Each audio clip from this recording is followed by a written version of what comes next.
Bharatiya Janata party के वक्फ सुधार जनजागरण अभियान के अंतर्गत मंगलवार को मकराना विधानसभा के भारतीय जनता पार्टी शहर मंडल द्वारा कार्यशाला आयोजित हुई, जिसमें जिला के वरिष्ठ भाजपाई विधानसभा क्षेत्र के वरिष्ठ नेता नदारद नजर आए। मात्र 25 लोगों की उपस्थिति में बोरावड़ मंडल, रानीगांव मंडल, गच्चीपुरा और बुडसू, मकराना शहर मंडल से कार्यकर्ताओं ने मीटिंग में आने में कोई रुचि नहीं दिखाई। मुख्य वक्ता महेंद्र बोहरा, कार्यक्रम संयोजक गोविंद कुमावत सहित स्थानीय पदाधिकारियों ने सहभागिता की। कार्यशाला को संबोधित करते हुए भारतीय जनता पार्टी प्रदेश कार्यकारिणी सदस्य, पूर्व प्रदेश उपाध्यक्ष व पाली नगर परिषद पूर्व सभापति महेंद्र बोहरा ने कहा कि वक्फ सुधार बिल समय की मांग है। इस बिल में गरीब का हक दिलाने का प्रयास हुआ है। उन्होंने बताया कि इस बिल को लाने से पूर्व पूरा विचार विमर्श हुआ। उन्होंने कहा कि देश में रह रहे मुस्लिम देश के लिए पूर्ण समर्पित है। कांग्रेस ने तुष्टीकरण की नीति अपनाकर इस समुदाय को मुख्य धारा से अलग करने का कुकृत्य किया, हमेशा इनमें असुरक्षा का भाव पैदा किया। वहीं भाजपा ने इस वर्ग को पूरा आदर देते हुए उनकी सोच के अनुरूप ये बिल पारित किया है। इस बिल ने 65 साल से बरगलाते रहे एक बनगे तबके को उसके अधिकार दिए हैं। उन्होंने सच्चर कमेटी के निष्कर्ष पर जानकारी देते हुए बताया कि कैसे एक वर्ग को कांग्रेस ने पिछड़ा बनाए रखा। उन्होंने कहा कि आज भाजपा के सबके साथ सबके विकास पर बल देने पर यह वर्ग आज भाजपा के साथ खुलकर आ रहा है। उन्होंने कहा कि इस सकारात्मक बदलाव को पूरे देश से अवगत कराने का प्रयास भाजपा के कार्यकर्ता को करना है। उन्होंने कहा कि इस पिछड़े वर्ग को केंद्र की कई कल्याणकारी योजनाओं का लाभ इस वर्ग को मिला है। वक्फ ट्रिब्यूनल जैसे असंवैधानिक प्रावधान की चर्चा करते हुए कहा कि इस गलत नियम को धारा 40 से संशोधित किया है। उन्होंने बताया कि वक्फ वह है जो स्वेच्छा से दान हुआ हो, पर कांग्रेस ने तुष्टीकरण के चलते छीनकर वक्फ बनाने का प्रावधान किया। जबकि भारतीय जनता पार्टी ने इस बिल में ये स्पष्ट किया है कि इस बिल से किसी भी वक्फ संपत्ति को पूरी सुरक्षा दी गई है। उन्होंने बताया कि आम जन को इस बिल को लेकर जो भ्रमित प्रयास किया जा रहा है उसका सकारात्मक जवाब देना है। गोविंद कुमावत ने कहा कि कुछ प्रभावशाली लोग वक्फ संपत्तियों पर कब्जा जमाए बैठे थे। अब इस बिल में गरीब लोगों को भी प्रतिनिधित्व का मौका मिला है। अभियान के जिला सह संयोजक तस्लीम आरिफ ने कहा कि इस बिल से माफिया राज खत्म होने वाला है। कई अवैध कब्जे हटने से समाज को उनकी संपत्तियों का फायदा मिलेगा। पूर्व विधायक रूपाराम मुरावतिया ने कहा कि वक्फ सुधार बिल से अल्पसंख्यक समुदाय को बहुत फायदा है।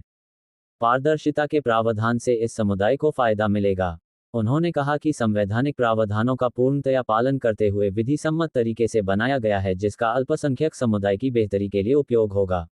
मकराना पंचायत समिति प्रधान सुमिता भीचर ने बिल के फायदों पर विस्तार से जानकारी देते हुए वक्फ संपत्तियों के सदुपयोग होने की बात कही। उन्होंने बताया कि मोदी सरकार ने ही मुस्लिम महिलाओं को 3 तलाक से मुक्ति दिलाई। जिला अध्यक्ष सुनीता रांद्र ने कार्यशाला को संबोधित करते हुए कहा कि भाजपा सबके साथ और सबका विकास पर काम करने वाली है।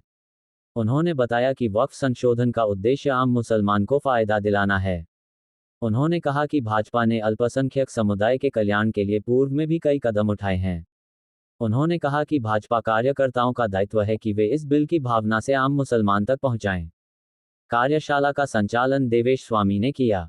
कार्यक्रम में प्रभारी जितेंद्र इंदौरा, सह प्रभारी शब्बीर गैसावत, राजेंद्र व्यास, जिला सह संयोजक पवन टांक, भाजपा जिला उपाध्यक्ष घनश्याम सोनी, शेख HP आलम, नोरतराम नायक, सर्वेश्वर मांधनिया, बंशीलाल भाटी, त्रिलोकचंद सैनी, मोशहजाद, बीरमा राम किरदौलिया, मोहन सिंह चौहान, ईश्वर चंद्र बंजारा, दानिश रांदर, कांता भंडारी, तारोमणि मुंदगा, कल्पना जैन, बजरंग जाटलिया, विष्णु सिंह चौहान, अफजल भाटी, नाथुराम चौहान, राजेंद्र सिंह चौहान, महिराम विश्नोई सहित पार्टी के अन्य पदाधिकारी एवं कार्यकर्ता उपस्थित रहे।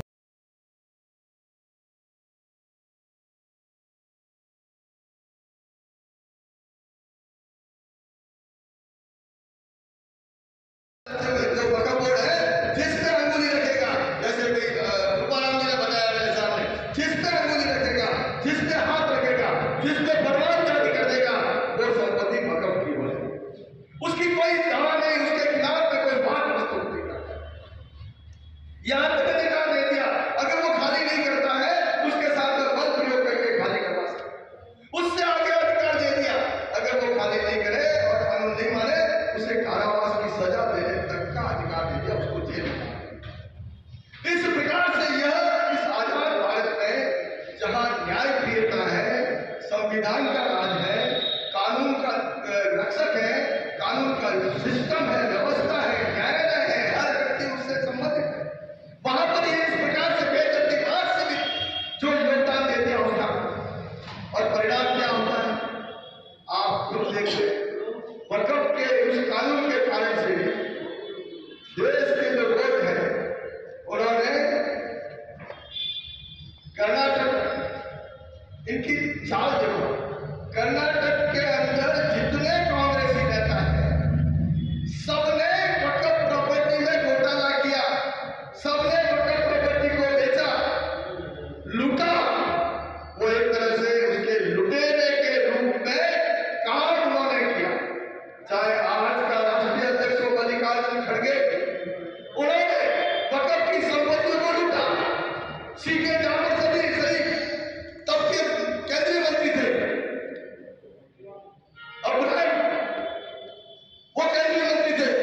मोदी ने कर्नाटक में लूटा। 54,000 संपत्तियां थी